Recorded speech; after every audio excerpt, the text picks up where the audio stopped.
Good evening, everybody. My name is Thomas Sheedy. Welcome to the Atheists for Liberty YouTube channel. We are continuing our promises to bring you good content and to keep this streaming series alive. We've had a wide range of guests so far, from people known in philosophy to those with expertise in religion, atheism, and politics. And now we're bringing over even more unique guests, including some good old friends of mine. Here at Atheists for Liberty, we want to do what we can to ensure that our fight for free speech, free thinking, and freedom for all is ensured. Not only do we fight for Enlightenment values, though, but through this series, we seek to learn from the greatest minds of the 21st century. Our member of the week is Kayla Saunders. Be like Kayla and become a member today at our website at atheistsforliberty.org. All donations are tax deductible. So we would really appreciate any and all support financially that you can give to us. We also have volunteer opportunities, various different events, both online and in person, that we're doing throughout the country. So we have a big infrastructure that we're trying to build, and we want to make you the center of it. But it requires time, it requires money, and requires passion and energy. But with the growth of this series, with the growth of our team, it's certainly becoming more and more possible. So without further ado, everybody, I'm going to bring on our guest. So, Devon Tracey is an internet pioneer and founder of Atheism. Devon is both a hero and role model to all who encounter him. He has authored several future best-selling books within his mind and is waiting for just the right time to gift the world with them. He's a lover and a fighter who specializes in fighting his lovers. Wow, very factually correct, everybody. Devon Tracey, welcome to the channel. Oh my God, that is an incredible intro, and I'm so happy to be here with my boy Thomas Sheedy. It's been far too long. I'm looking forward to catching up with you, and it's always a stimulating conversation. And at first I was wondering why am I here? What am I doing here? And then you said that your channel highlights and focuses on the greatest minds of the 21st century, and then I was like, oh, that's why. So I feel very welcomed. Thank you, sir. And not to mention, you have a very big head, given the the roux and all that. So we have a lot to learn from you. But actually, to give a bit of a private comment here, I have learned a lot from you. So for those of you who don't know, Devon Tracey is also known as a former YouTuber and current content creator known as AIU, Atheism is Unstoppable. And I watched his channel for years and years and years. When I was in high school, going into my early college years, I consumed so much information due to just his energetic and amazing commentary, and content. And I'm just absolutely thrilled to have you on, Devon. There's a few things, especially things that happened recently to you. That's a big reason as to why we're having you on now, and we're going to definitely get into that. But I want to give more context to people. We're bringing you onto a new YouTube channel. And I want this new audience here at Atheists for Liberty to know more about you and to know more about your origins. So my first question here is, years ago, I began to see your content on YouTube. You were a persistent person uploading atheist clips and content that ended up going viral, from the Dan Barker, Annie Laurie Gaylor appearance on Oprah in the 80s to content from the Four Horsemen. You basically blew up. You blew up by showcasing in this fantastic way that in many cases, many others weren't doing, your passion and deep interest in atheism, because according to your view, atheism is unstoppable. Yeah, that title was right up your alley. I mean, that was like a bug light for the Thomas Sheedys of the world. It's like, what is this channel? I must have it in my life. Yeah, I have your back. I mean, we united. It was the herding of the cats for the first time in human history, and we were not alone. And so I just felt the time was right to discuss this issue and to mock the religious, I mean, in a friendly way, but also to get into the nitty gritty of like why we think we're right. It wasn't just like fedora tipping, like we are correct. It is, there's actually a significant point there. And I think the point continues on. And I know you're all about the future and going forward. It doesn't just stop at going, hey, religious people, you're wrong, mic drop later. You're not wrong for addressing the issues you're addressing. You happen to be wrong with many of your answers, I mean, factually, but also they have the right intentions sometimes. I mean, you have to, the benefit of the doubt, there is wisdom, there is community, there is, the human condition is a little bit rough. So we can't go too hard on our fellow man. But I want to give the audience a little context. Thomas is very professional. He's like, he's got an American flag in the background. It's just borderline Republican behavior from him with that. He's grown a beard. He's looking like he's about to go out on a hunt. And he's not mentioned anywhere as of yet the fact that the last time I saw this guy, we were in bed together. Now, that's true. That's actually true. And I'm saying in bed, like under the blankets. It wasn't like sitting on a bed. It was in bed. That is true. We were technically under the blankets as well. And there's video of this, correct? There is footage. There is footage of that actually happening. Okay. So I just want to put that out there that we're going to have a very serious conversation about ideas and, atheism and whatnot. But this is a man, we share a lot together, and he hasn't called me in a long time, and we're going to discuss that after this conversation. But go ahead. What, I have a lot of time to off everybody. So, just the question for you here, you became huge on YouTube just a few years ago by posting your passions and trying to spread on YouTube the right idea that atheism is unstoppable. What gave you that drive to do that and to become AIU? Oh God, my origin story. I was bitten by a radioactive spider who happened to be an atheist. It was... You're less nerdy than Peter Parker. Come on. Yeah. With great talent comes great responsibility that I must share my talent with the world. It was really just to have fun. Like I was just wanting to create, and like maybe actually goes a little bit further back. So I was working in advertising and like web design, and I'd be making, websites for movies and stuff and video games, and I would never really get credit for it. There was no feedback. So I'd make something and I get paid my paycheck, and it was like, So I think my vanity was the impulse that led me to, I wanted some comments. I wanted some feedback. I wanted to reach out to a community. But I didn't know what I was doing at the start. So I was just like making a video. Then I made another, and I liked how that went, and I made another. And I did feel like I was a part of a community, which I know you are all about. You foster that. And I thought, Jesus, maybe it is nice to be a part of a community. Holy crap. I didn't even realize there was an atheist community. And then, of course, that all blew up and divided, and somebody asked someone for a cup of coffee, or, it became a mess. But I felt like there was a time for this, and it had never been done before. So you're talking about not in a public way, not in a big mainstream way. So I felt like I was right there on the cusp, and I got enamored with the Four Horsemen and the debates, and I was on board completely. Like I even bought books and read them, and I don't do that. So yeah, I was into it. And you just blew up, but when you got started, and I guess this is around the same time that when I got started in the atheist community, both online and in person and everything like that, your channel was already huge before you even developed a persona, before you even became like that Rue figure, and were, getting into heated debates, righteous, good ones, by the way. Just by you posting clips alone, you blew up because you understood the thirst that was there. The Oprah debate. I know that one. Like I know, so like I got 1 million views or something on that, and it's weird because you really didn't do anything. I just sort of reposted something, but if you title a video "Oprah versus Atheism," and it's a very juicy clip where it's unbelievable how far we've come in a short time.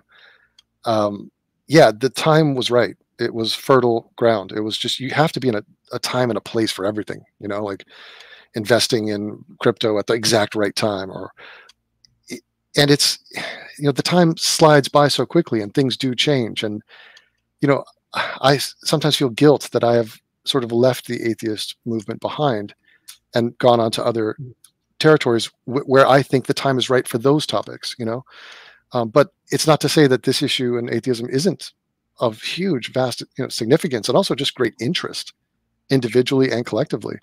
So I'm so happy that someone's banging the drum like you, and I hope that you get some viral videos and figure out a way to blow the hell up, because there's a bunch of stupid ass people that have a huge following, and why can't that be you? You're my why can't that be us? If the stupid people get to do it, we can do it too. Come on, let us be the new victims today. Thomas, do you know your IQ? Have you ever taken an IQ test? I might have taken one when I was a child, and quite frankly, I don't even remember the score. So I'm afraid to take it. Yeah, I'm afraid to. I don't want to take it. That to me, that's like knowing the day you're going to die. Like I don't know. Yeah, I'm just going to assume it's amazing. I hope so too. At least that's what people tell me. People think I'm very intelligent, so I take them at their word, and I just continue to work from there, and hopefully make some results, good results as a result of that. So I feel that. I'm so glad that you explained to everybody your origin. So you became you blew up as a result of that. You had that okay. So you shared. I'll tell you. Yes, but here's the thing. It was just jokey clips. It was not me talking. So it was just like whatever. And the one that really got me going was the Sam Harris 10-minute video about the morality of God, basically. And it's a great clip from one of his speeches. And he asked editors to make a video of that. And I was like, I'll make a video of that. Like, for sure, I'll do that, Sam. Like, I'm all about Sam Harris. So I'm like, yeah. And I did that, and that got spread far and wide. And that really gave me a foothold, not just in terms of numbers, because I was making no money. This is all just a hobby for fun.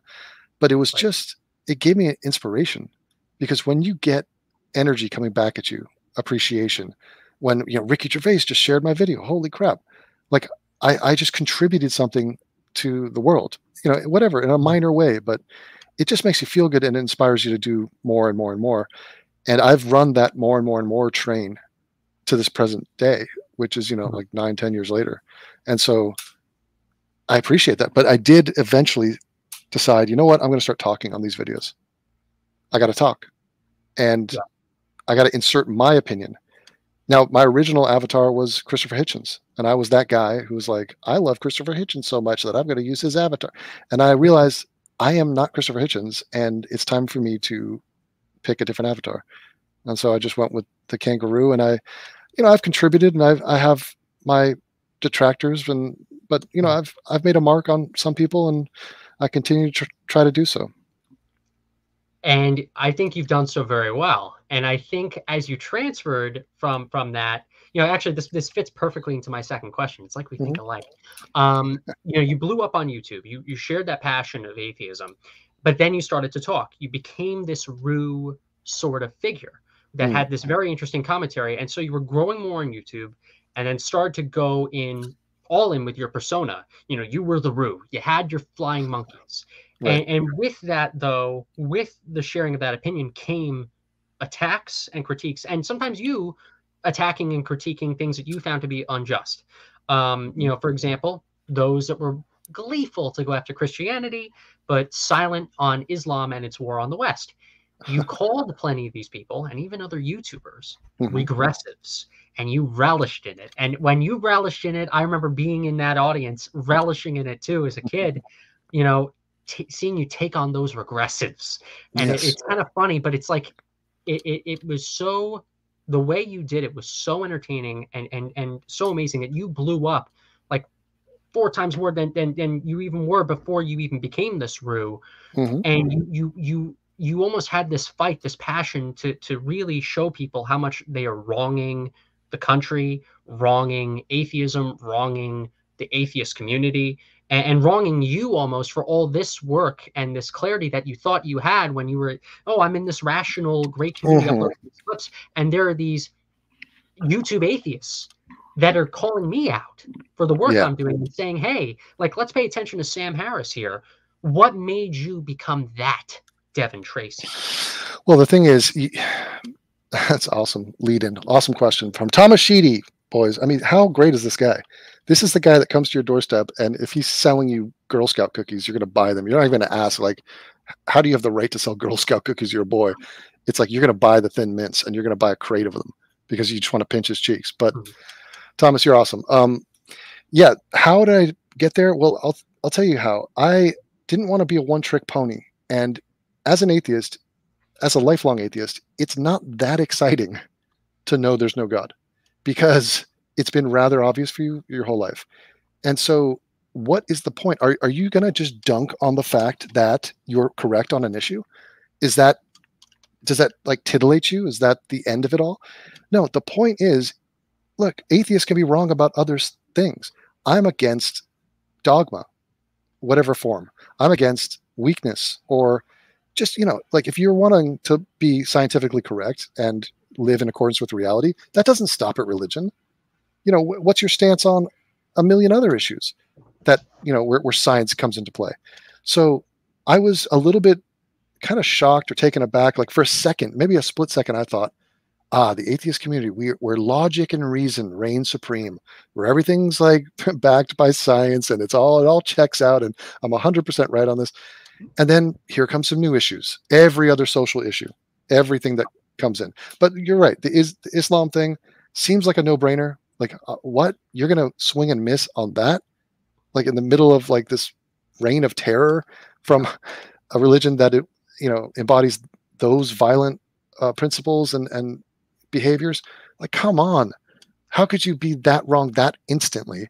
And so it began a rift from within, and a separation where it's just like, you guys are not a part of any group I want to be involved with, because you just don't represent the ideals that I thought I was partaking in here.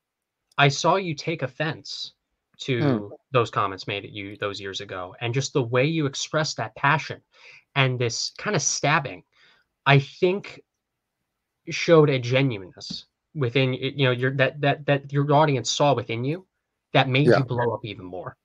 Let me suggest something to you. Yes, and it showed a little bit of range and a little bit of the idea that, because there's some like basic atheism 1.0 type dudes who are just like, let's talk about the Bible is incorrect here, and it's like, okay, we get it.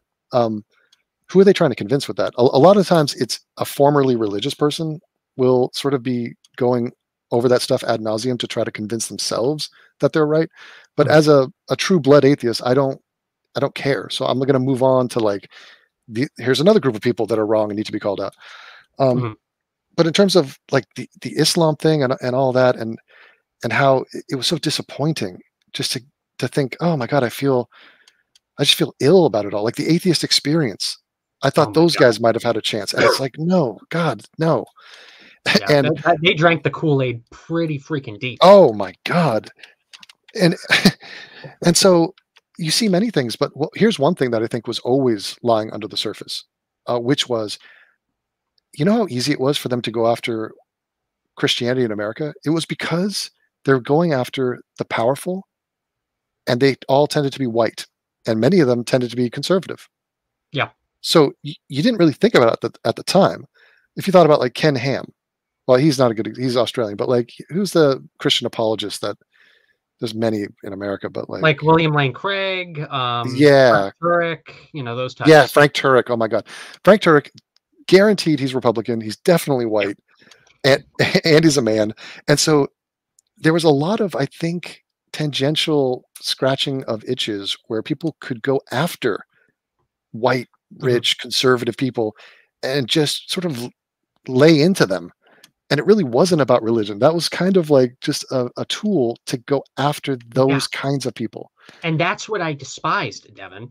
When I joined the atheist movement years ago, getting more into the in-person dynamic compared to, you online, I joined and I fought against the religious right, for instance, not because they happened to be Republican or right wing, but because they were purporting dangerous, theocratic, superstitious ideas. And it doesn't matter if they're Republicans or they're Democrats, I'm going to call those people out just the same. Right. And I kind of had a similar feeling, a stabbing, a bit of a betrayal, in that, like, hey, I didn't join the atheist community just so you guys could bash the right. Go join the left then. What's the point of having a separate atheist community or atheist movement if we're all just going to, stay in our little corner going, oh, like you said, the Bible's wrong. Yeah, the Bible is wrong, and let's go critique the Bible. But when you have superstitious ideas leading to 3,000 Americans being killed and the Twin Towers, blowing to bits and falling down and killing even more people to this day due to radiation, poisoning, and people in the streets of New York still suffering to this day. We have to do more than just critique the white male pastor who said something wrong. I even ranted on the channel last week. We're going to do more of critiquing Christianity here, because we don't want to just critique wokeness or Islam. But oh my God, just those years ago, seeing that, seeing my eyes open and you seeing your eyes open of realizing, wow, we're not in the same movement. We're not on the same page. Right. And I mean, the kid gloves that they put on for Islam, I mean, you have to understand that is also because it's not scratching those itches. This is not a bunch of like country Republican white dudes. Right. This is a brown guy or a black guy from Africa, from the Middle East. They're foreigners. And now this is breaking some taboos. You're not supposed to criticize those people. So if the archbishop of whatever comes out and he's a white, ancient old dinosaur, then it's like, yeah, screw you. You guys are diddling kids. What if it's a black guy? Like we've had many people in the Catholic Church who are black, and people will, they'll tap the brakes a little bit, except unless you're Christopher Hitchens. Hitchens will say that, and I think he has said that to a black high-ranking member of the Catholic Church. And he doesn't care, because why would you care? But this was the awakening for us. Oh, that does matter to these people. Oh, their principles they're not consistent at all. And holy crap, why? What is happening here? So we sort of peeled back the onion a bit, and we discovered, A, we're surrounded by idiots. B, this is not a community. C, it's time that we call out our own, because it's not a matter of what team you're on or what tribe you're in. We're trying to get to the principle, the heart of the matter. Yep. What is right in these scenarios? You think I wanted Islam to do what it has done? No, I'd rather they be like Buddhists or whatever. Like, just chill. Like, be Zen. Like, you don't have to be this way. Who knew anything about Islam before 9/11? Mm-hmm. Like, a lot of people didn't. A lot of people, really didn't see that as much of an error. Exactly. So we learn about it, but we call it out for what it is. And then we went through about 10 years of saying not all, where people just try to say, you're a bigot. Why? Because you say all Muslims are terrorists. No, I'm not saying that. Well, you're saying most. No, I'm not. It's just. You literally, I remember you had to actually make a shirt. Yes. You actually made a shirt that's in your merch store saying not all. Not all. But Thomas, this is a massive problem, because people are hung up on stereotypes, and they talk about it's not good to stereotype people, and it's like, but stereotypes are, first of all true. Second of all, if you are recognizing a pattern, if I say people in the Hamptons are rich, not all of them are rich, Devon, it's just the most useless use of time to enter into that like technicality where you straw man the person, you say you're saying all. No, I'm not. It's not none, it's not all, but it is a number. And we need to discuss that number, especially if it's a problem, like people killing people or blowing people up. Like, it's worth discussing. A lot of these topics are worth discussing. And it's like, for a while, you were the only person that was willing to step up to the plate and take the most amount of heat. Like, I remember in the funny thing, the fall of 2015, we're now in the fall of 2022. So this was 7 years ago.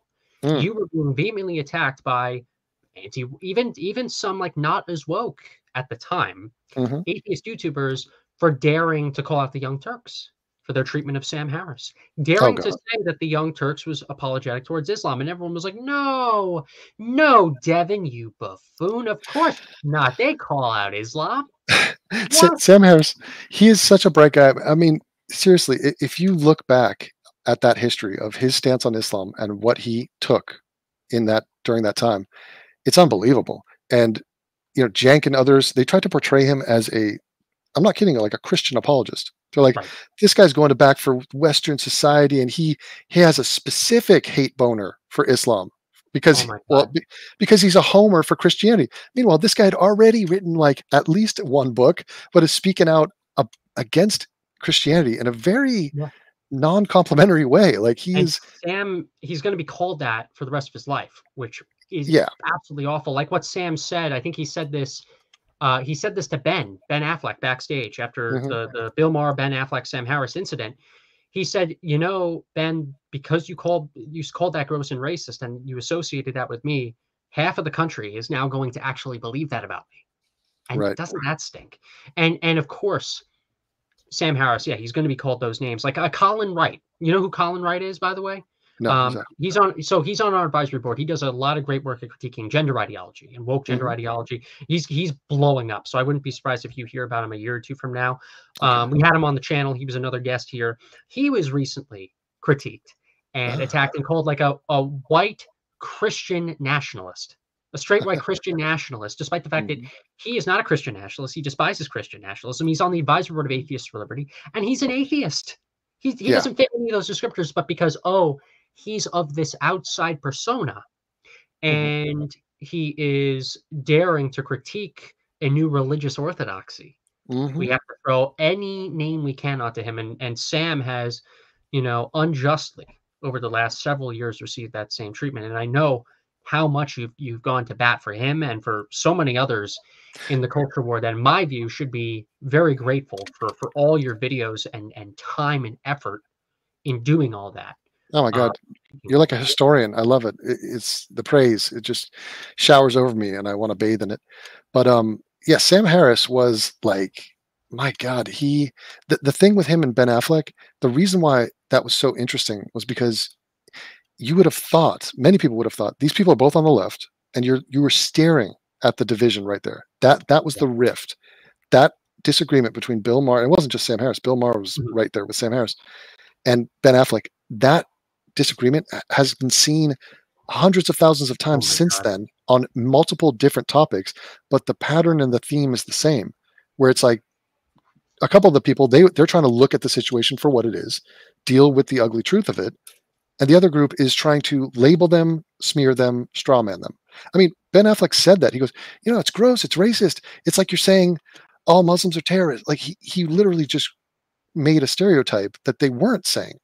Mm-hmm. And they had to backpedal and go, we're not saying that. You're not listening to us. Like we are very specific here about the numbers. Mm-hmm. And the numbers are galling. Like when you talk about like what just happened, Salman Rushdie just got stabbed. Oh my God. I don't know how he's doing, but like what percentage he's of the Muslim? Apparently okay now. He's stable. Okay. What percentage of the Muslim world? And wasn't that? And like, where was that? Somewhere. That was in New York. Right? That was in New York. Yeah. Right. Not Minnesota, not Michigan, not London, not Paris, not Berlin, where all this is happening en masse all the time. Well, except those 2 U.S. states, but that's unfortunately going to follow. No, it's in upstate New York. It was Chautauqua. Yeah. But to be fair to New York, it was a guy from New Jersey, so which is typically the case. But like, okay, so he gets stabbed. What percentage? It doesn't matter what percentage of the Muslim world agreed with the stabbing of Salman Rushdie, because some people will publicly deny that. The overall number is in the millions that are okay with what happened there. So at what point does that become something worthy of talking about? Right. I mean, if there were millions of people in the Christian world that were in favor of raping children, like we would talk about that. There'd be a massive progressive call to arms.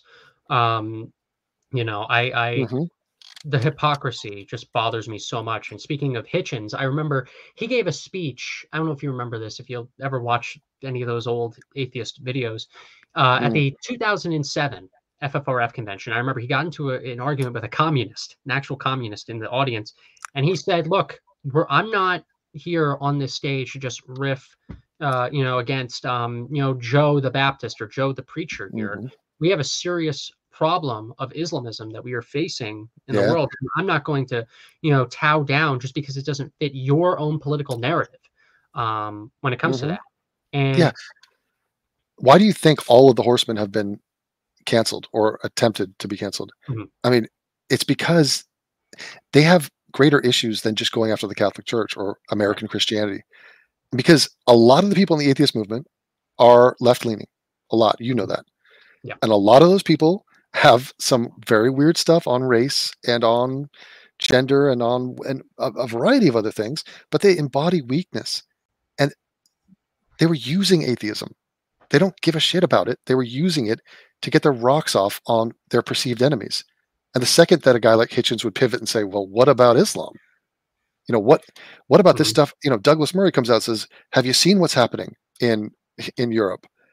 And people want to turn a blind eye to that because it's uncomfortable and it doesn't fit into their paradigm where they're like, look, I'm happy with the bad guys I've selected. My bad guy is Marjorie Taylor Greene. What's her name? Right. Marjorie Taylor Greene, MTG. Right.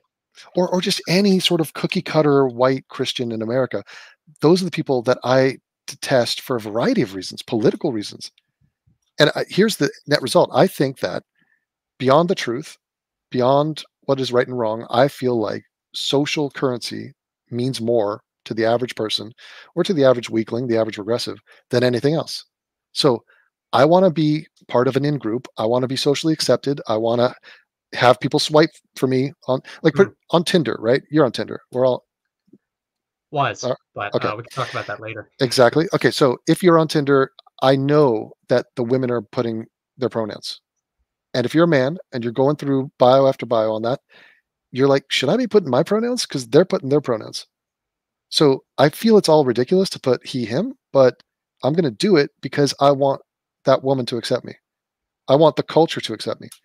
So this is when Ben Affleck says gross and racist, that feels good. He's calling out some evil people and saying that they're gross and racist for generalizing the noble people of the Middle East who have done nothing wrong. Of course. That's I mean, who knows if it's true, but like, I like the message. It's kind of a nice thing to hear. And they thought they could get social points off it. So it's all about profiteering and just absorbing social currency. That's way more important. And you might be mistaken if you think I'm showing up to a TED Talk from Christopher Hitchens and we're here to explore the true nature of the universe. 99% of people are not. 99% of people are at that same TED Talk because they're trying to get in the panties of the girl that they took to that TED Talk. You know, it's like they don't care about the freaking true nature of the universe or what Islam is or isn't doing in the world.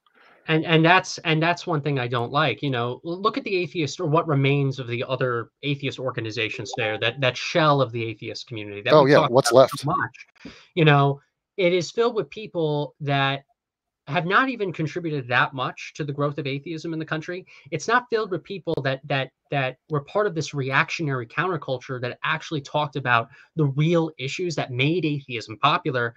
They're part of that shell. They just wanted to acquire those social points, and they're sitting comfy. They're sitting comfy while, in many cases, the future of atheism in America, at least the direction of where atheism in America is going to go, is unknown. And they're doing it selfishly off of those points. And the ironic thing is that we do need some version of atheism plus. Just that phrase is so stained, but like we need more than atheism. Like, you know, Sam Harris said this at an atheist conference in some hotel room once. He said, I wish that we could stop coming together under the banner of atheism because me too. I want it to be redundant. I want it to be a non-issue. I want it to be just like, you know, it would be like a women's group getting together and calling themselves the Dickless. And like, hey, this is the Dickless, you know, reading room, and we're going to meet up and have our Dickless conversations. You cannot be defined by something that you are not. And if atheism is going to, you know, beat their chest on, you guys are wrong and we're the atheists, but what are we about? Oh, well, don't worry about it. Just here, take our talking point. You're wrong about religion. Like you said, we're the new atheism. I remember when I was on your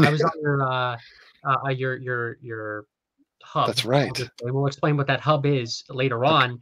By the way, September 30th, 2020 episode. If anyone knows what hub I'm talking about, you can go to page like 40 something and find that episode there where I didn't, you know, look so good, didn't have the best haircut, but still stated the same thing. I think that's what we are. But there is still a purpose for atheism in this country. Atheism is still growing so much to an unbelievable rate. You know, I'm a Zoomer. I'm an early Zoomer. You know, we're a third. Millennials and Zoomers are a third of them are non-religious. We are about 30% at the moment of this country right now, and that's only of the millennials and the Zoomers. Once we get to the age of the Gen Xers and the Boomers, it's going to be 30% or even higher of the next generation, the next generation, the next generation. But Thomas, don't you think that we have already killed religion? Like it has already taken a death blow and it's just been bleeding out? If only. I have two concerns. First off, we still have the issue of Islam. I think people have gotten too comfy with our withdrawal from Afghanistan. Think the war on terror is over. Yay! We don't have to worry about attacks, despite the fact that they're happening in Europe still all the time. Despite the fact that, you know, people are still getting assaulted. Girls are getting assaulted, especially. No. But okay. But let me draw a distinction here because you are totally accurate what you're saying, but you're expanding beyond our national borders and you're talking about where there's like hardcore old school religious people coming into contact with, you know, more traditionally Western people. But in general, in first world Western countries, I mean, the trend is so ridiculously lopsided towards non-belief. Yes. That critical mass has got to be reached. I mean, yeah, I want that to keep going. There are a few issues though that I do see domestically too, right? So, you know, when it comes to Islam, for instance, while we're not facing the same kind of terror, the same kind of theocratic pushing, that we're seeing in Europe. It is happening slowly in Minnesota, in Michigan, in New York and New Jersey. Speaking of New Jersey, right? There is a growth of Islamists who do want to legislate on more on the local level, religious policy over secular policy. I think in many cases, we're going to be having those same atheism 1.0 discussions on church-state separation and keep the religious monuments off and all that, but with Islam. Now, when it comes to Christianity, we're seeing something else that's very interesting. The old religious right is dying which I view as a good thing. I think the conservative movement, for instance, needs to understand and needs to realize that if it is to survive in American politics and American public policy, it needs to have a secular future. And by secular, I mean religious people and non-religious people getting together, using science and reason to justify your beliefs, or what you think are science and reason, and not your own personal religious beliefs to justify policy. And you'll get more people that are in the middle or on the fence on your side. But you and I have seen an interesting growth of some people who are my age. Yes. Who, unfortunately, they've been growing more and more. Their third conference was 70% larger than the one they had the previous year.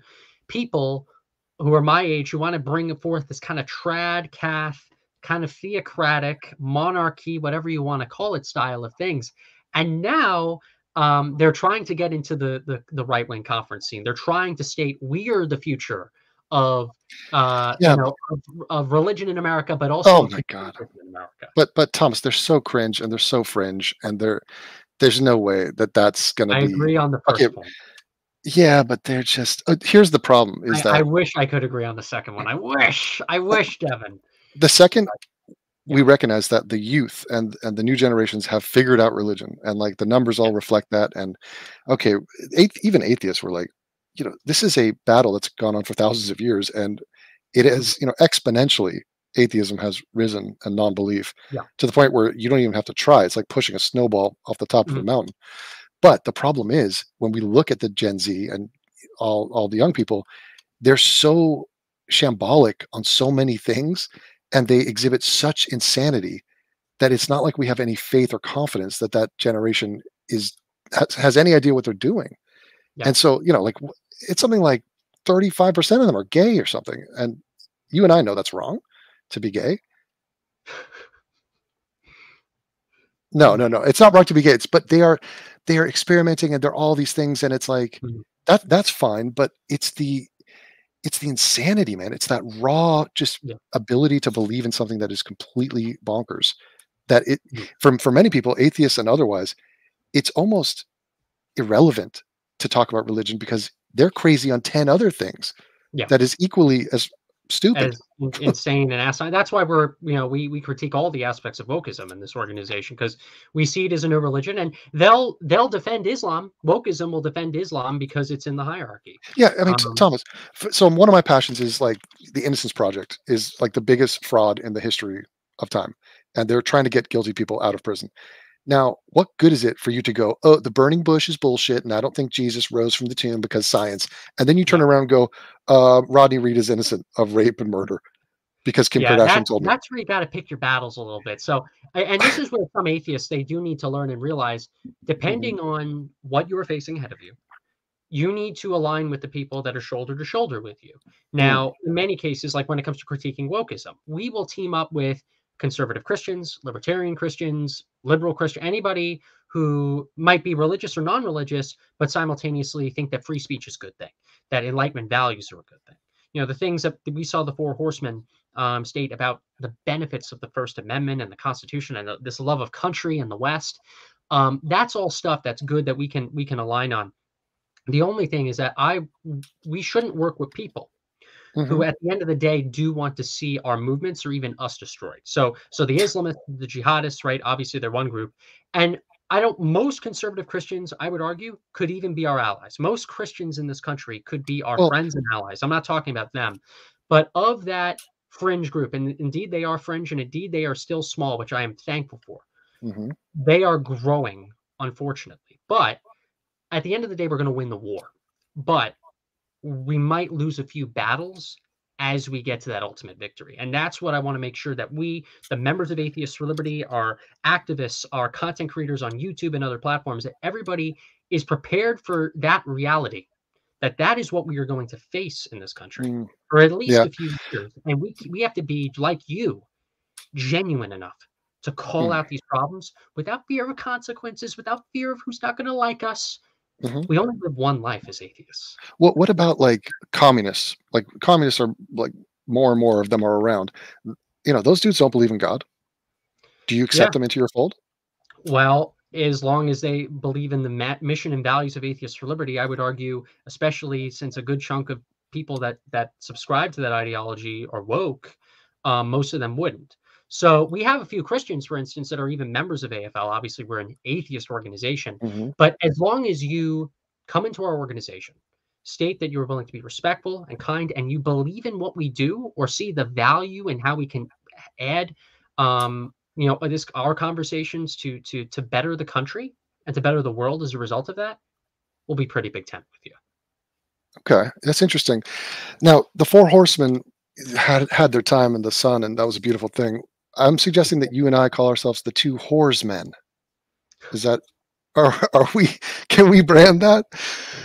Okay, maybe like on Rumble or on like or a few of the links that we're going to talk about later on in the chat. Okay, Thomas, I'm just saying that you and I are the two whores men of the new atheist movement, and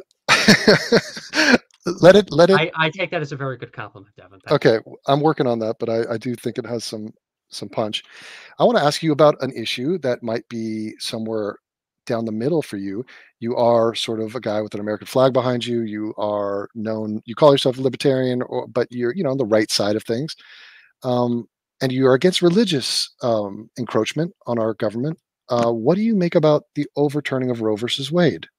So that is a very good question, and I've been asked about that on podcasts before. Thank you so much, Devon, for being on the panel. No, but I always love talking to you. So it's kind of a pleasure to always be asked a question from you. When it comes to Roe v. Wade, it's not going to change abortion in the country on the most part. So abortion in most states is still going to remain legal. The recent decision that happened a few months ago was concerning this constitutional right to privacy that was originally ruled in the 1970s. That is kind of out the window now. So because of that, it's given some states, some very, very deep red states, for instance, in the Bible Belt, leeway to really restrict abortion hardcore. But apart from that, in all these other states, including purple states and semi-red states, you're going to have massive nonprofits like Planned Parenthood still providing services. You're going to have grants and transportation funds and you name it. If anything, I would argue that the way they came about, combating abortion this way is only shooting themselves in the foot, because especially many of the blue states like New York, like California, Oregon, Washington, Massachusetts, it's going to increase the availability of abortion services. Yeah, so it could backfire in some ways.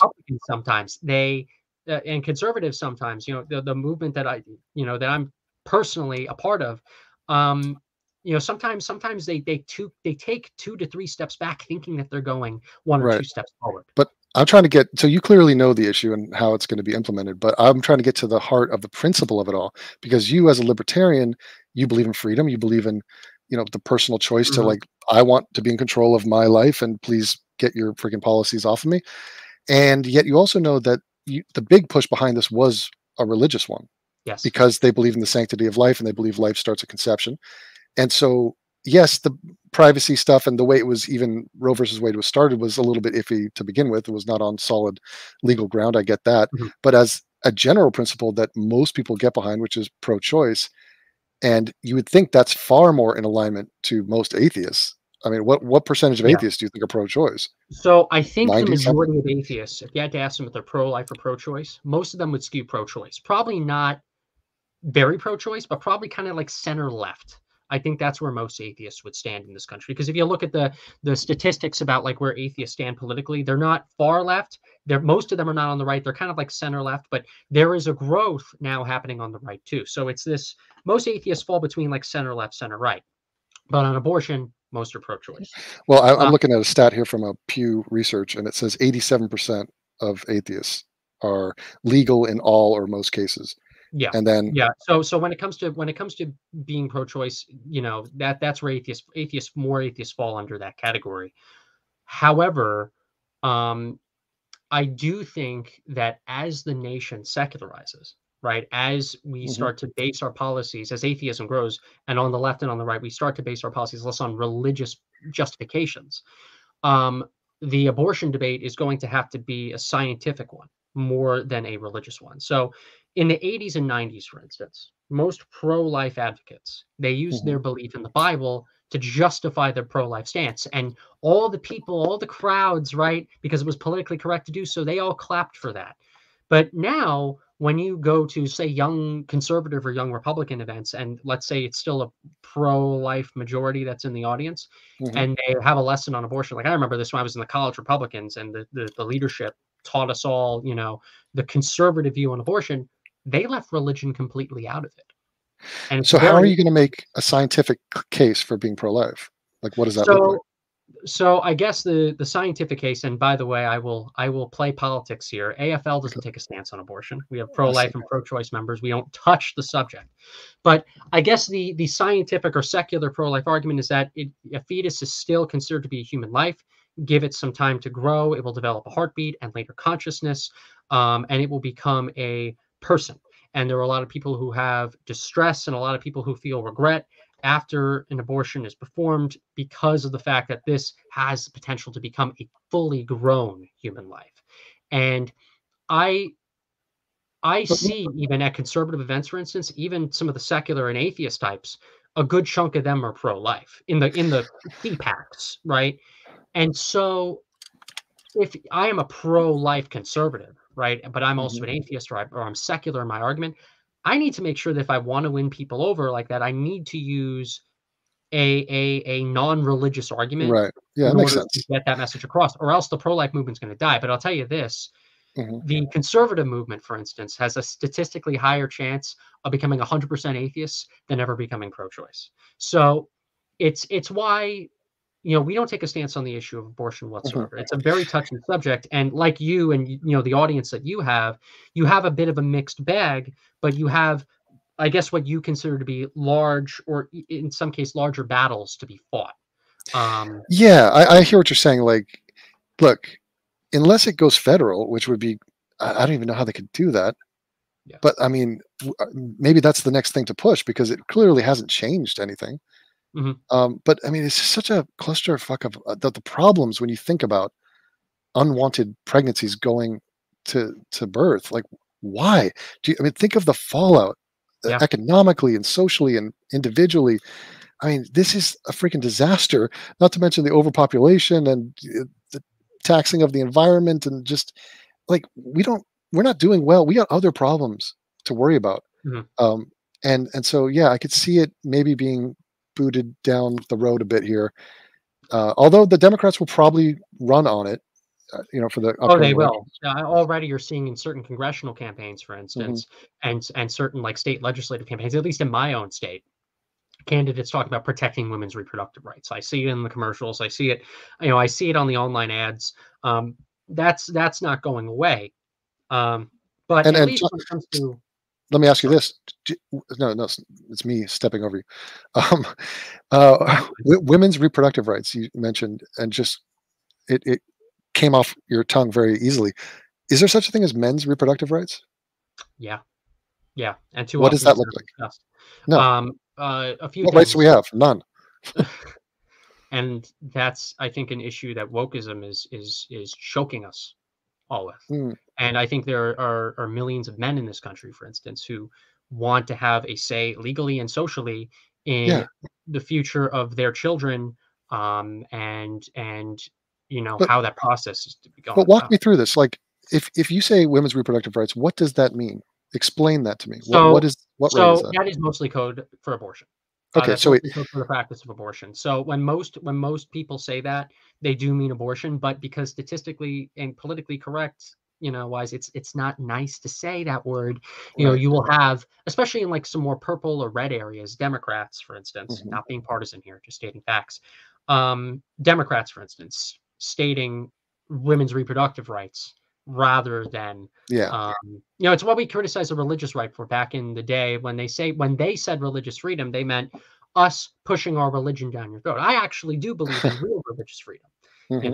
The ability for you to believe or not to believe, and to not have the government, have a state religion and shove that state religion down your throat. Right. So That's what I actually believe. Women's reproductive rights is a nicer, kinder, gentler way to say, like, coat hanger mafia. Like, it's just well, abortion's or the practice. It doesn't have to yes. be to that extent, but like the practice of abortion. Yeah. So you're saying, most people say when that. Correct me if I'm wrong. A woman has the right, if she gets pregnant, to decide, I don't want to have a child.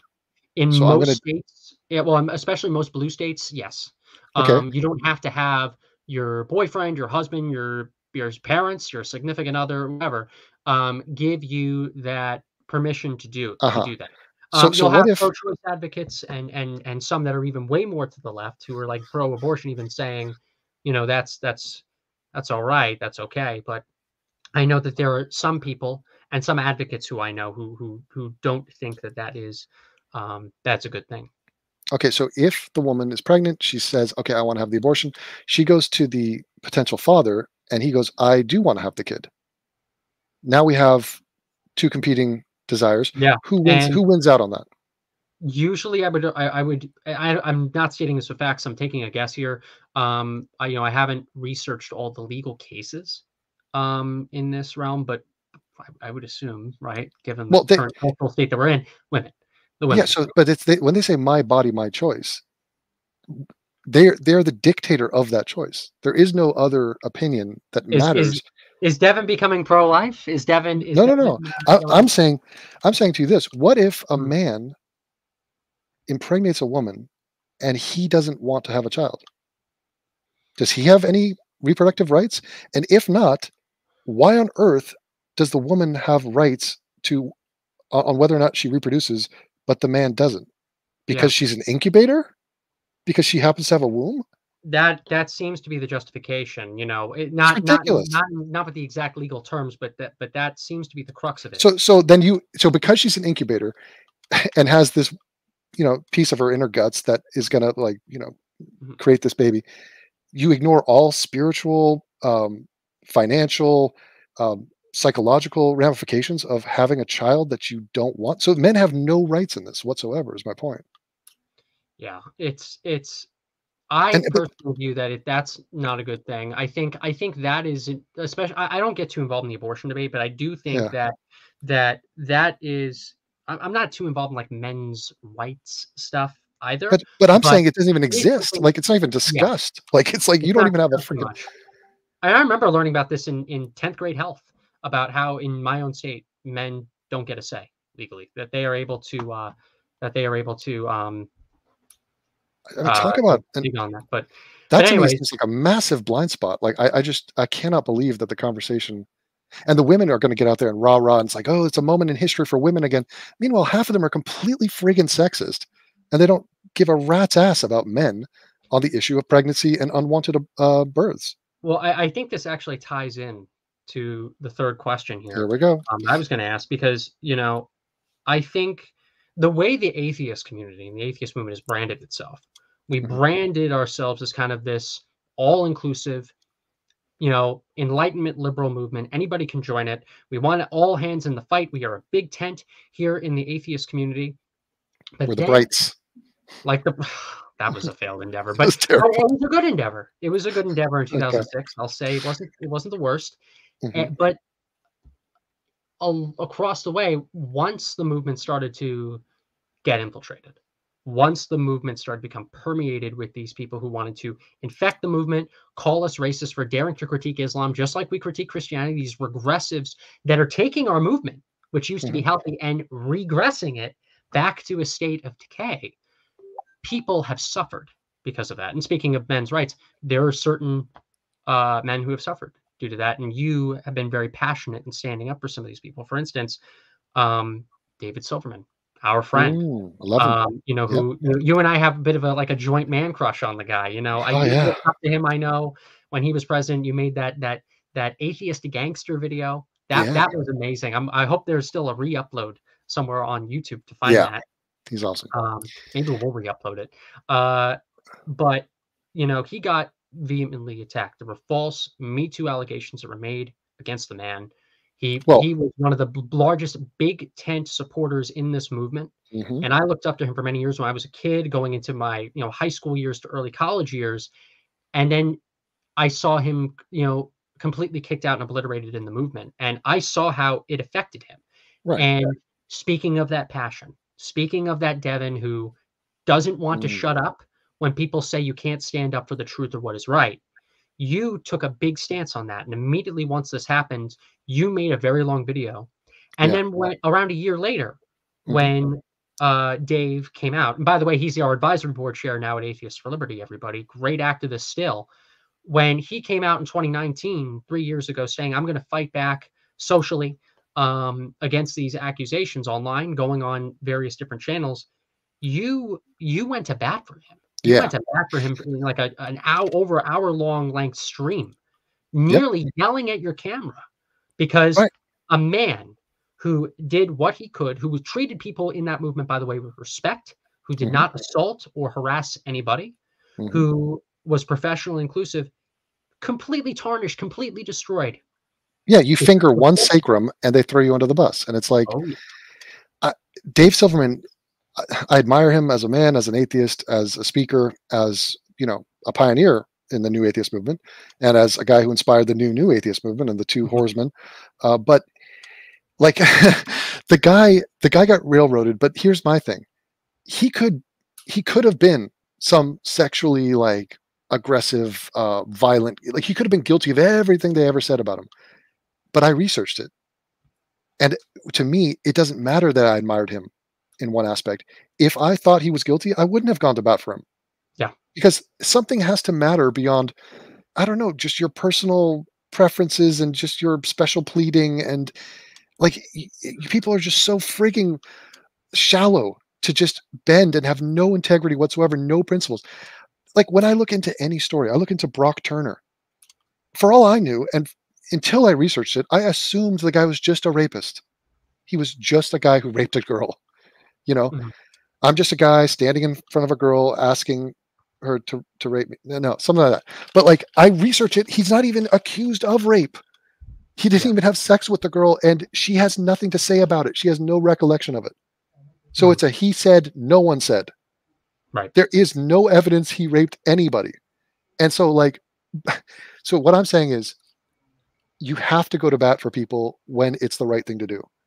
And Dave Silverman, how ironic is it that the guy who is the president of, what is it, the Atheists of America, or the American Atheists? There you go. That guy, what brings him down in the end? Religion. And it was the religion of wokeism. Yep. It wasn't the religion he thought it was, but it was the other one that came from within. The religion is coming from within the house. And the people who hated his firebrand atheism, they hated how militant he was, how fiery he was. And who were the people that took him down? The diplomatic, soft, we can't say the word atheist. We have to be social justice humanists. And you know what? You know what else? And this happened on Atheist Experience too.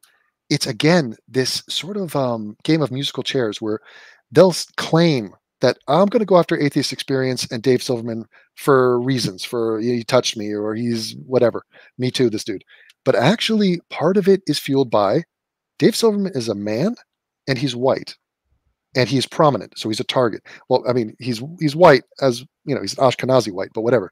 But the point is, who went after him? People that have issues with men, and people who are very. I mean, if Dave Silverman was some black lesbian, like he would have been insulated by attacks from those people. Oh yeah, it's why I love my ex-Muslim friends. It's why Faisal Said al-Mutar, who I love, and he's on our advisory board now, head of Ideas Beyond Borders. He was able to survive in the movement a few years after Dave because of the intersectional hierarchy. Yeah, he had Gad Saad. No, Gad Saad, right? Yeah. Also on our advisory board. Nice. And so when I saw that happen to Dave, I was mortified. This was a man who was well put together. He was professional. He knew how to talk well. He knew how to be involved in a conversation. He knew how to deal with socially awkward people or people who might have anxiety. And great ambassador. They took him and they threw him in the trash. And, I know how passionate you were in defending him online. I was involved a little bit in defending him more on the in-person front. But it comes to show just the kind of person you are, Devon. Well, You know, the thank you. person who really never stopped being that AIU person from 2015 who, while you wanted to be entertaining, you wanted to fight for what you believed in, and you developed an amazing and enriching group of followers because of that. Well, that's incredible. I mean, but look, it's a matter of you can't fake this stuff. So, like, if I tell you that 2 plus 2 is 4, I could have just memorized that. Like, I just know it's 4. I don't know how it's 4, but I know it's 4. Now, if I know how to add, and if I'm mathematically literate, then when I tell you that 8 plus 2 is 10, don't act surprised because I know how to add. And it wasn't so atheists that just happen to be right on atheism are so freaking obnoxious, and then they're wrong on like 10 other things immediately after. Right. And we've seen people go down and look, the whole analogy that wokeism is a religion. When I first heard that, I thought that was cute and maybe there's a little truth to it. It's absolutely true. It's absolutely true. And you have to wrap your head around, yes, it's not a traditional religion in the same sense, but every operative part that makes religion sustain over time, makes it horrible, makes it dangerous, wokeism has it. And we need to keep branding wokeism in that context. It's why so many people that we look up to call wokeism as a religion, and we need to keep doing that. And I find it to also be, and this is where, I don't like the inconsistencies that are in politics. You even have some of these quote unquote Christians who rightfully call wokeism a religion because they know that due to the success of the atheist movement, we made the word religion a negative. I know, a negative. It is hysterical when it's like, I've heard people like Ben Shapiro or like Steven Crowder, and it's like, you realize that you're religious and like you're using religion as a better Orthodox Judaism and Christianity has a lot of the same faults that we criticize: wokeism, regressive leftism, social justice, whatever you want to call it. But just think of it this way: like, if you, let's say you want to hook up with a girl and you live in a super Christian area, and most of the socializing is at church, you're going to go to church and you're going to play ball with that religious belief because you want to benefit in your life. You want friends, you want wife, you want girlfriends, you want business for your business. Like, so that from that standpoint alone, wokeism is a force to be reckoned with, because if you don't play ball with them, we're going to pull your PayPal. We're going to pull your Patreon. We're going to, you're not going to get the social bonus that you would get if you were online with the message. And we are going to do whatever we can to try to foster and build a community to where people don't have to make that decision. And it's why we not only have to build in-person community, but also online. So for all of you that are watching, if you have Facebook, like us on Facebook today at facebook.com/atheistliberty. We're also on Twitter at atheistliberty, Instagram, and numerous other places. Just tag us at Atheist Liberty and you will find us there. So go ahead, subscribe to the channel, hit the notification bell, like this video, and continue to follow us there. So we're continuing our discussion here with Devon Tracey, aka Atheism is Unstoppable. Really appreciate you still being on the show here and chatting, good friends. And I have just been going at it, showing people how much of a passionate, real person you are. And I wanted to make sure that this video was titled correctly. So we talked a lot about these regressives. We talked a lot about the people that ended up bending the so-called principles and free thinking that they claim to support, all in the name of a new religion. But also, the other half of this title is a reputation to uphold. So I think you have a bit of a reputation to uphold. You were known and big on YouTube, but you were censored. You got taken off of YouTube. That was a good way for you to make a living and to share your ideas out with the broader people in this world. And they took that from you. Shot down in my prime. Yeah. And it stinks. And could have been a contender. You have been on a campaign for nearly 2 years now to try to bring that old audience back to some of the new avenues that you have today.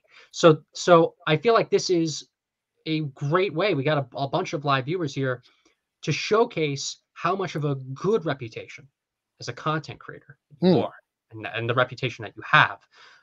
So where can people find you, Devon? How can people join your community, be involved with you, and hear what you have to say, and watch more of your amazing content these days?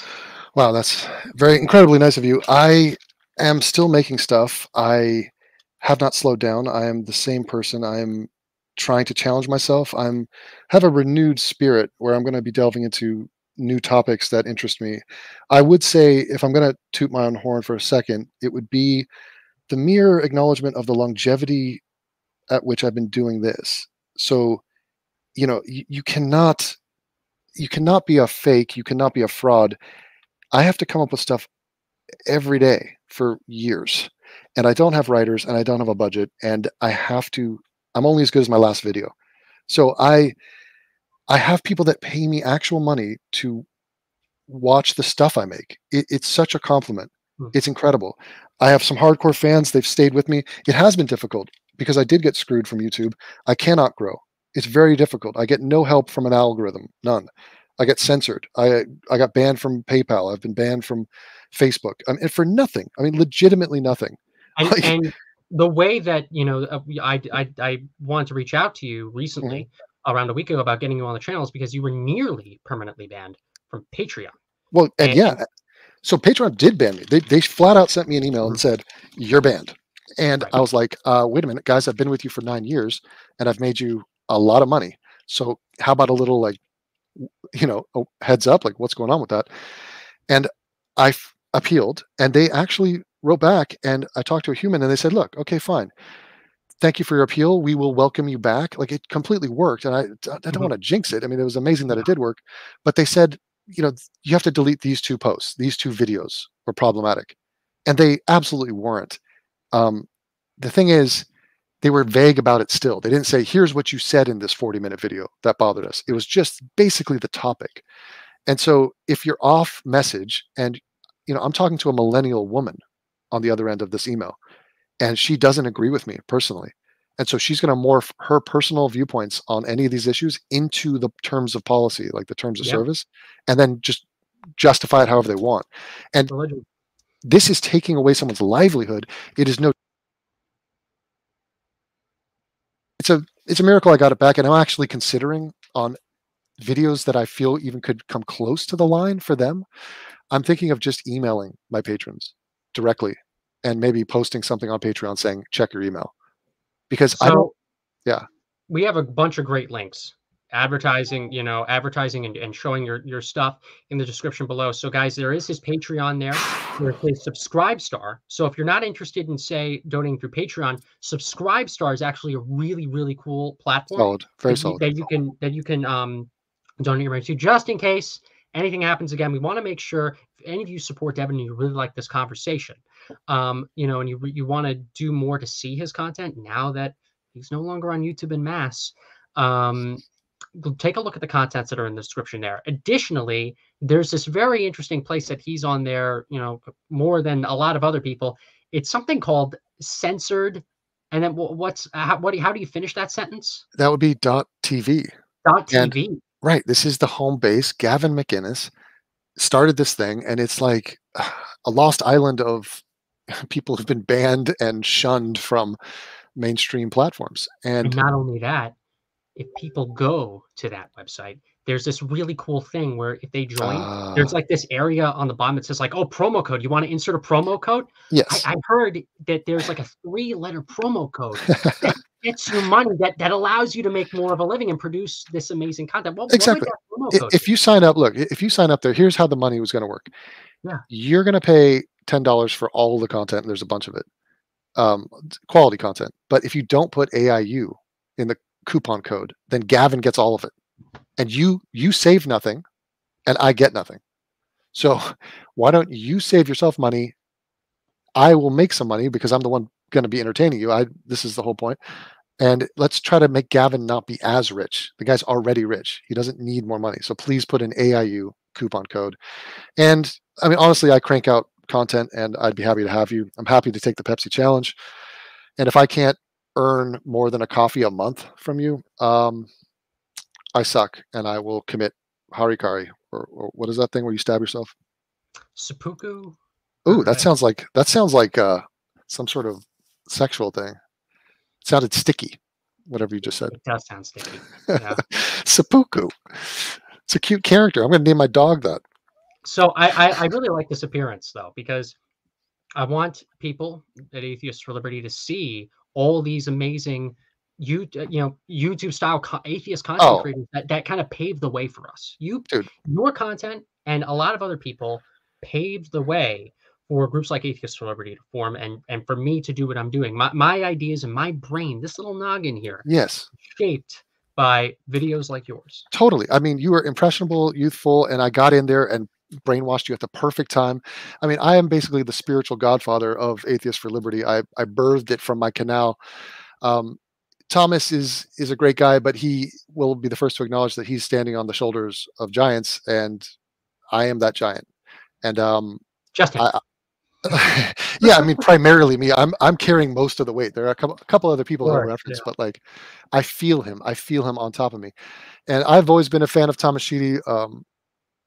Seriously, like career-wise, professionally, personally, we have spent time in bed together. I look forward to the next time we go out and have a drink. Literally in a physical bed.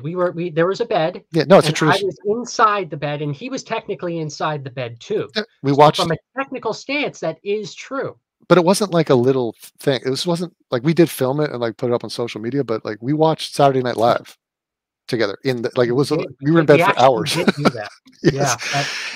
And we went to a nice Italian place, and basically it was a beautiful bromance, but it's one of those things that I just like Thomas Sheedy. I mean, how can you not like this guy? Like, seriously, like the fact that he's right on stuff is cool. I disagree with him on stuff, we're not the same politically, but I don't give a rat's ass. Because I know where his heart's at, and I know he's on a mission from God to help spread atheism. And I'm about that. I'm about that life. And so I support the dude, and I hope that everything blows up for him and rises to meet his expectations and ambitions, which are pretty impressive. Like, this guy is a go-getter. So this is Tommy 2-piece, Tommy 3-piece. This is a guy who'll wear a 3-piece. At the moment, it's a 2-piece, but it varies. Yeah, this dude, I mean, this guy will sell you some Girl Scout cookies and take your college fund for that, and then he'll put a smile on your face.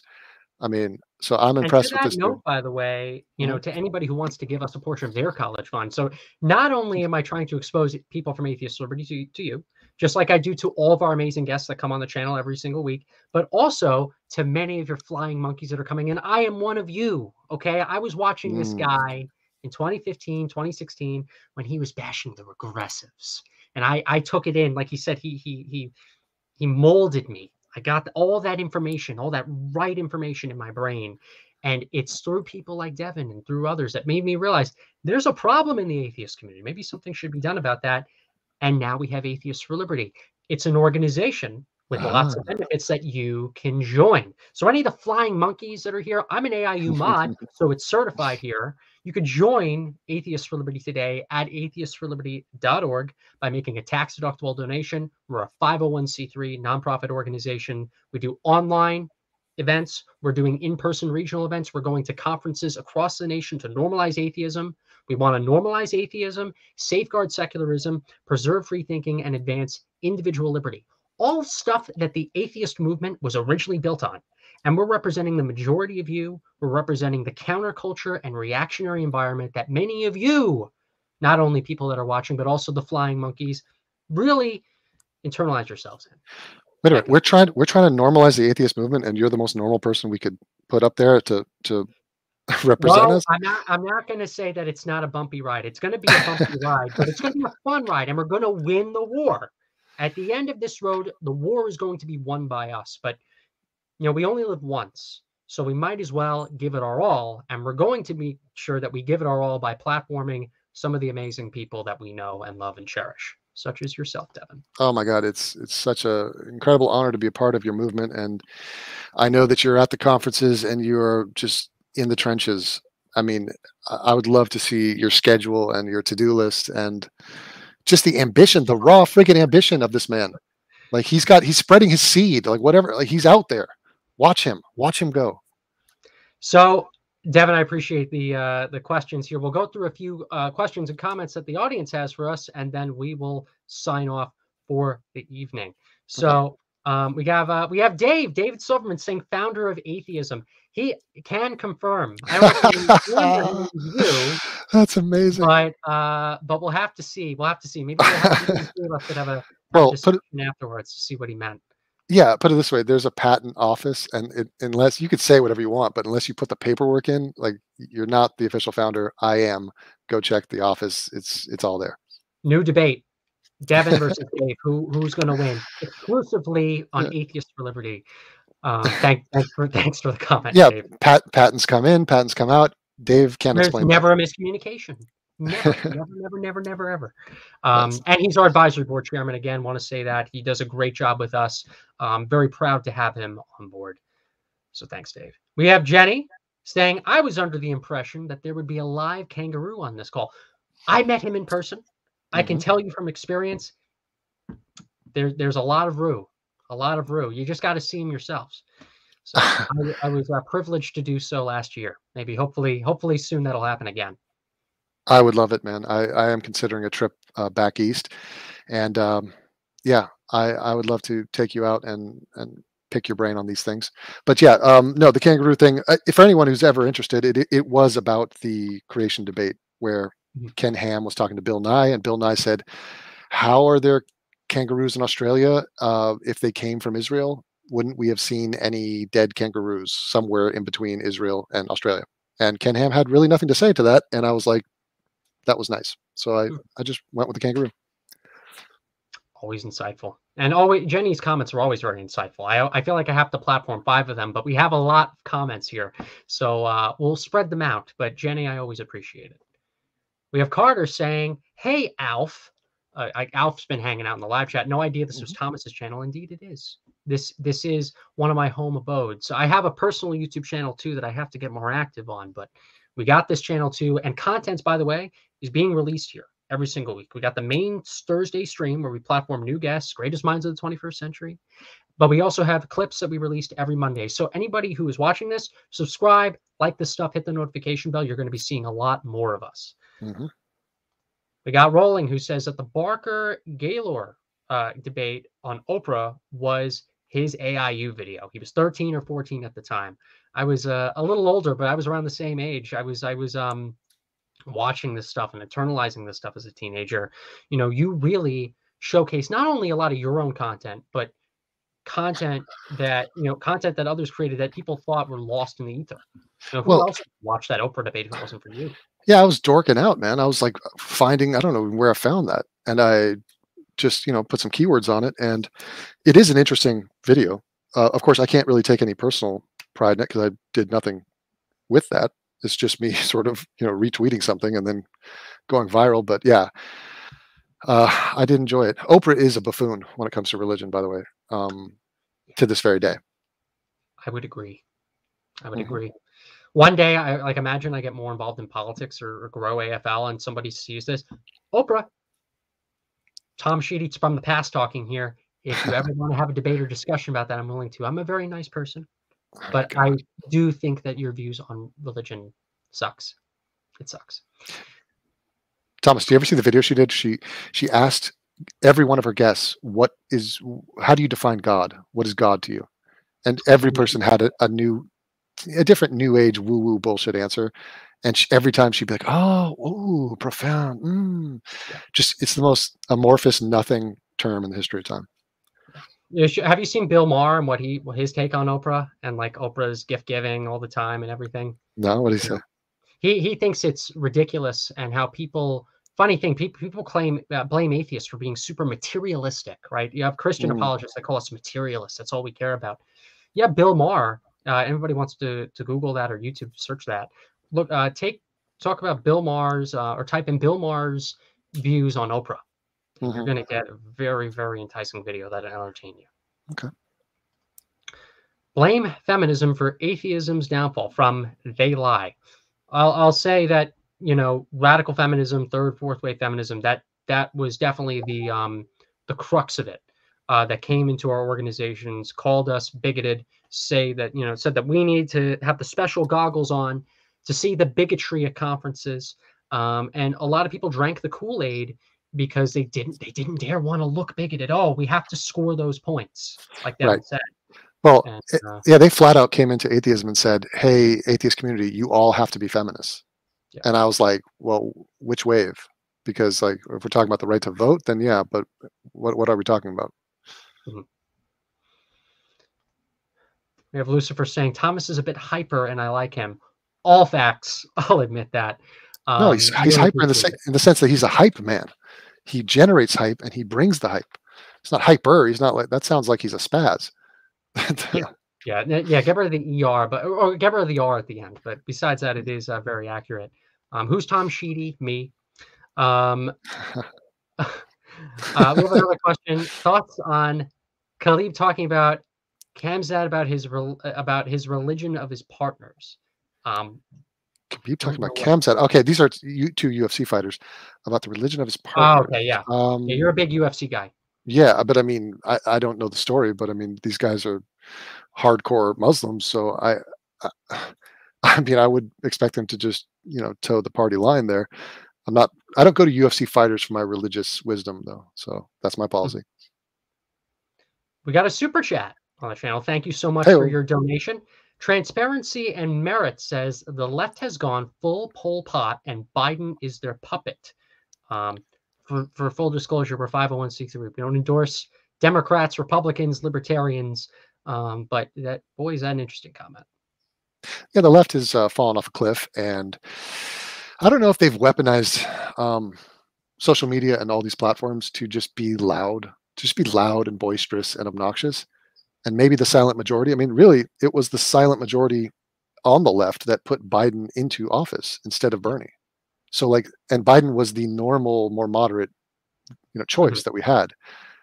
And that was not looking like it was going that way. Like the far left thought it was Bernie. It's time for the revolution. They're like, no, you get this old decrepit puppet. So, but they're quiet and they're busy. They're like, they don't have the time to shriek online.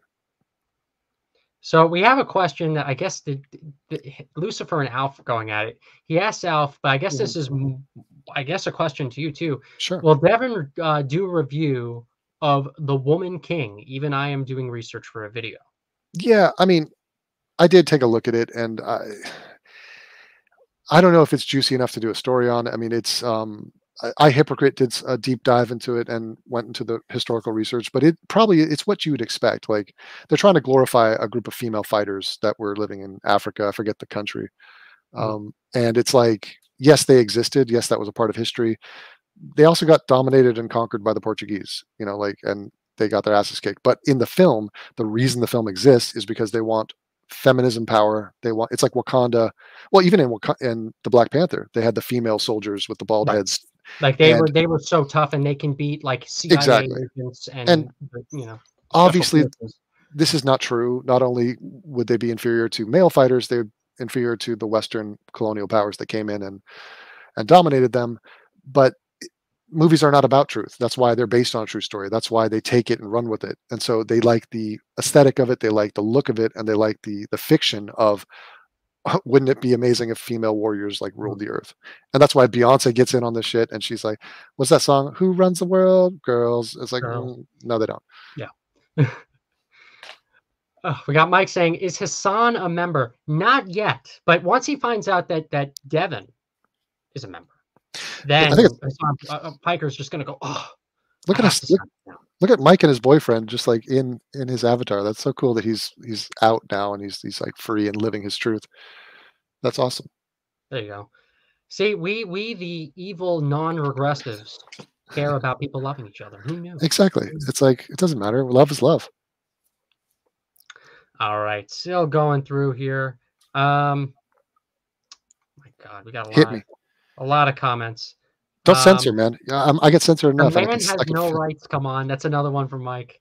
Definitely, I do think that if we are for equality of opportunity, we should be consistent on that. Let's see what else. Mike, another one from Mike. He's posting all the interesting ones. Sacrum, exactly. We're going to take over that term. No, but we're going to take over that word more than anybody else at this point.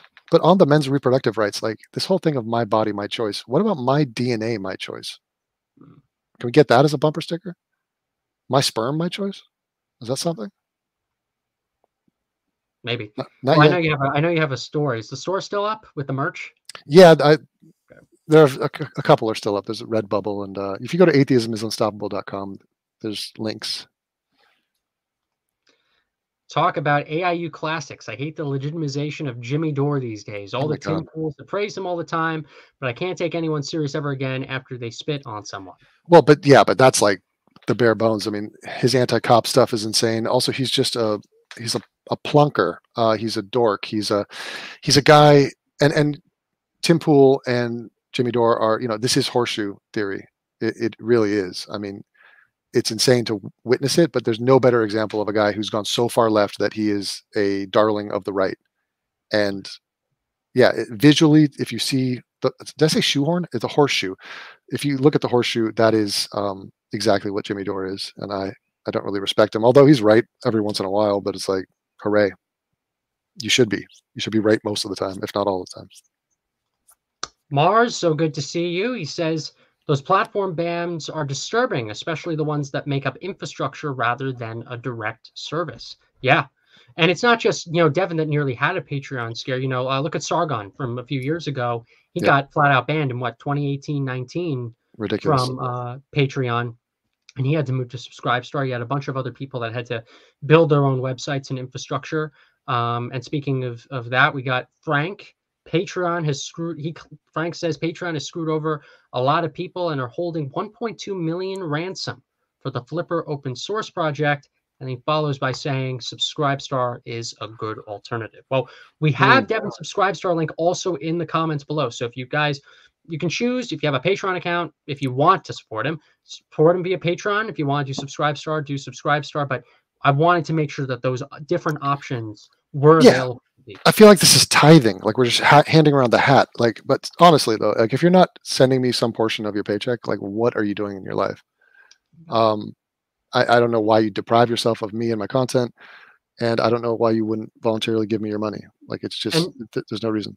And not only could you be a monkey, right? Because we're all monkeys, right? Because we don't believe in God, we believe in biology. You can fly too. The moment you send that money Devon's way, like when you drink a Red Bull, you get a pair of wings. Yeah, join me in my community, and I will befriend you and slide into my DMs, and I'll meet you. Ooh. We got Dave saying, thanks, guys. Thank you, Dave. Thanks for watching. Oh, yeah. Shout out to Dave Silverman. I mean, if that's really him, it's got to be a bot or something or a fraud. But if it is him, Dave Silverman he is in the hearts and minds of many, and I don't know what he's doing now. And but I support whatever it is. And I just think he's a legend. You owe the guy a drink wherever he is. So cheers to Dave Silverman. We've owed each other, and we've paid for each other. I respect the man heavily, and he does great work with us still here at Atheists for Liberty. So anybody who wants to know, where did David Silverman go? He went to Atheists for Liberty. He's head of the advisory board, and that is growing day by day. Nice. Rolling. Thanks again for the comments. He says, I heard you. Oh, here we go. This is a question for you. I heard you and other atheist YouTubers like Jacqueline Glenn and the Amazing Atheist dislike each other. What's your relationship with them?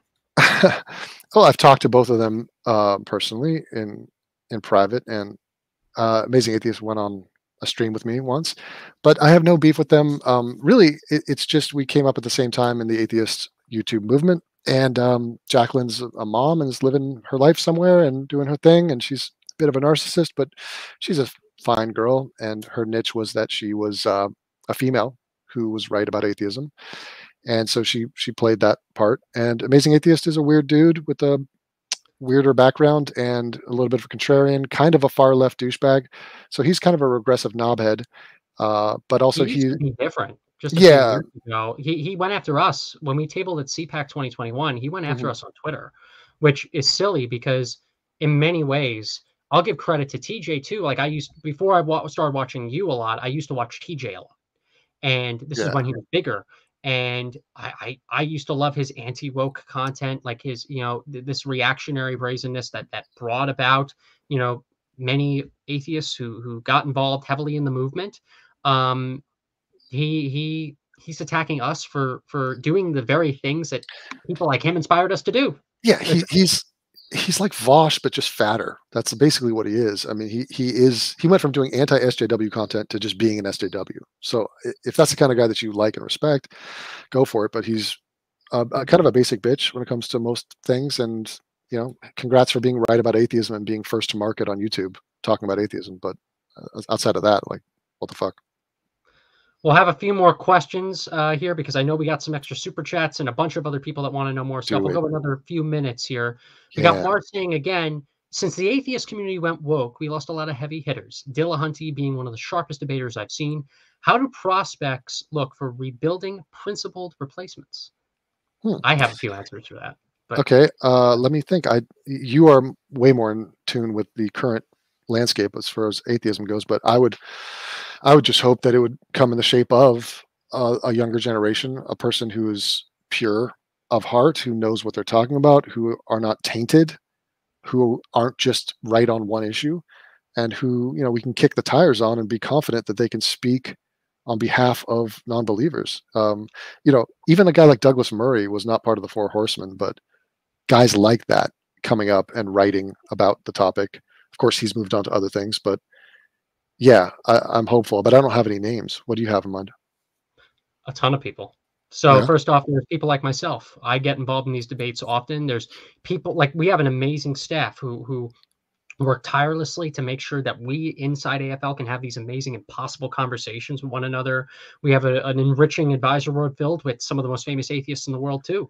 So we have a lot of heavy hitters here at AFL. The problem is that, in that little bubble of what remains of the atheist movement that got killed off due to this religion, they don't want to give any alternatives because it challenges their ability to make those social points. And how dare we interfere with them doing that, despite the fact that we want to be truthful and enriching and have those sharp debates and have those conversations and market to the majority of atheists who are not woke as heck.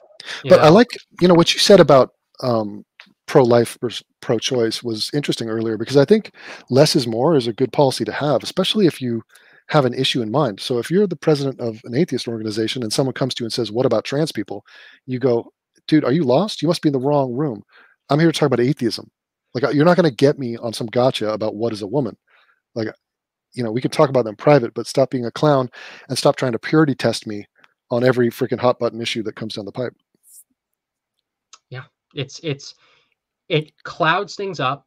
And I try to tell people, we at AFL, for instance, we're a 501c3. We focus on these things here, not everything else. If you want to focus on this political issue or that political issue or this candidate or that candidate, go join a campaign or go join a different nonprofit. But, we do what we do, to fill a specific niche that other people have abandoned.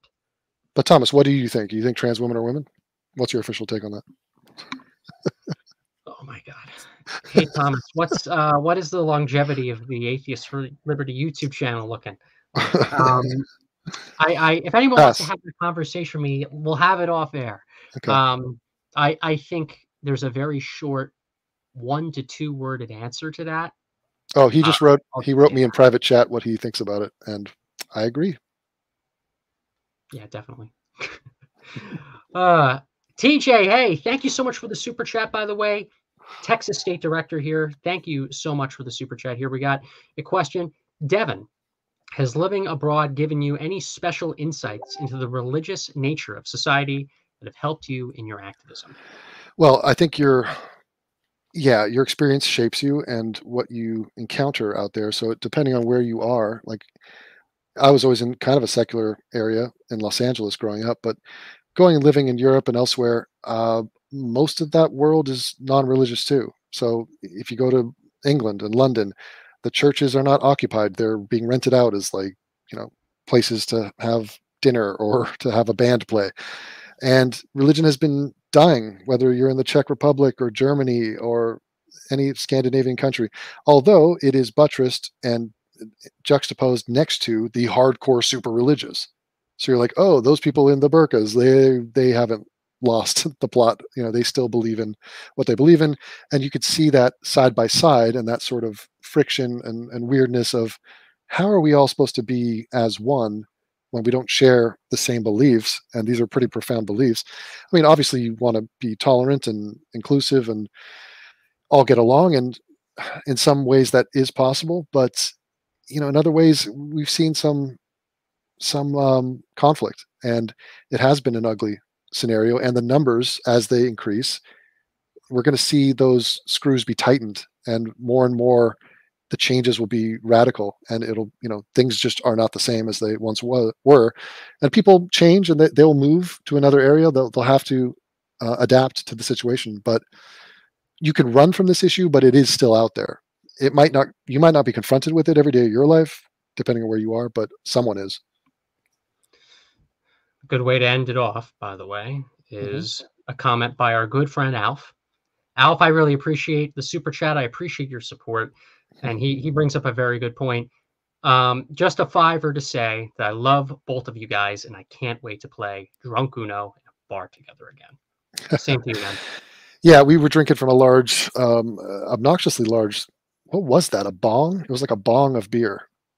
And yeah, it was. And a bunch of shots, too. There were a bunch of shots, like different flavored shots that came. Hold on.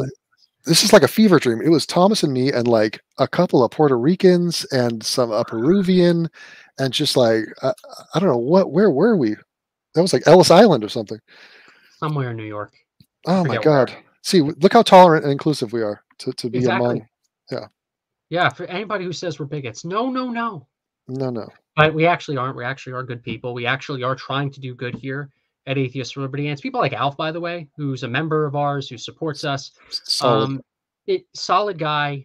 Really means a lot, Alf. Thank you. So want to say thank you all for tuning in tonight. This has been a fantastic stream. We're going to be doing a lot more. So follow us on Twitter, Facebook, Instagram, various other platforms. Subscribe to this YouTube channel, hit the like button, hit the notification bell, become a member of Atheists for Liberty today. We're doing stuff throughout the country. We have a growing Discord server where we do online events, public speaking workshops, you name it. And we're going to conferences still. Our next conference that we're going to is LibertyCon 2022, October 14th to the 15th in Miami, Florida. We got a bunch of different events going on there. So get in touch with us, get involved, volunteer, become a member today, and continue to watch these streams, because it's people like all of you that makes these streams possible. So Devon Tracey. Oh my God. Look, guys, you cannot beat Thomas Sheedy. So you might as well join him, because this guy wakes up before you. He has 10 more suits than you have, and his schedule, it will make yours look like a friggin' joke. So the man is a legend in the making. And yes, he's standing on top of me, and I am the giant that he is on the shoulders of. But either way, Thomas, I had a delightful time as always, and I can't wait to be in a bed with you under the sheets. Of course. No, but it was an absolute privilege, and we're definitely going to have you on the channel in the future. Thanks for coming on the show, Devon. You're the best, Thomas. Take care, everybody. See you next week.